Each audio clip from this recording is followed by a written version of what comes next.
माशाल्लाह आज के मोहसिन आज़म मिशन द्वारा आपकी सरपरस्त की विलादत के मौके पर सैफुल हिंद नगर में आज पढ़ोगे तो आगे बढ़ोगे प्रोग्राम बेहतरीन रहा, जिसमें समाज के बहुत से आगाम भी रहे और बच्चों को जो हिजाब है हिजाब दिया गया।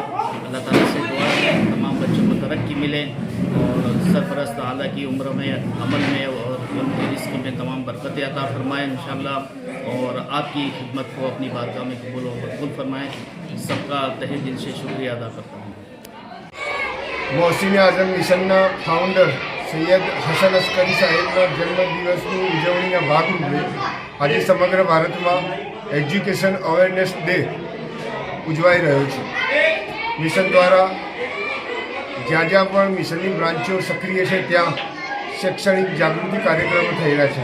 તેના ભાગરૂપે આજે મોડાસામાં સૈફુલ હિંદ નગર પ્રાથમિક શાળામાં એક સેમિનારનું આયોજન કરવામાં આવ્યું। તેમાં સૈયદ અબ્દુલ કાદિર સાહેબની અધ્યક્ષતામાં પ્રોગ્રામનું સફળ આયોજન મિશન દ્વારા કરવામાં આવ્યું હતું। મિશનના અસ્કરી એજ્યુકેશન સર્વિસના ઇન્ચાર્જ સિદ્દીકભાઈ પટેલ અને એમની ટીમે ખૂબ જ મહેનત કરી હતી અને શાળા પ્રશાસન દ્વારા પણ ખૂબ સારો સહકાર મળતા ખૂબ જ સફળ કાર્યક્રમ રહ્યો હતો।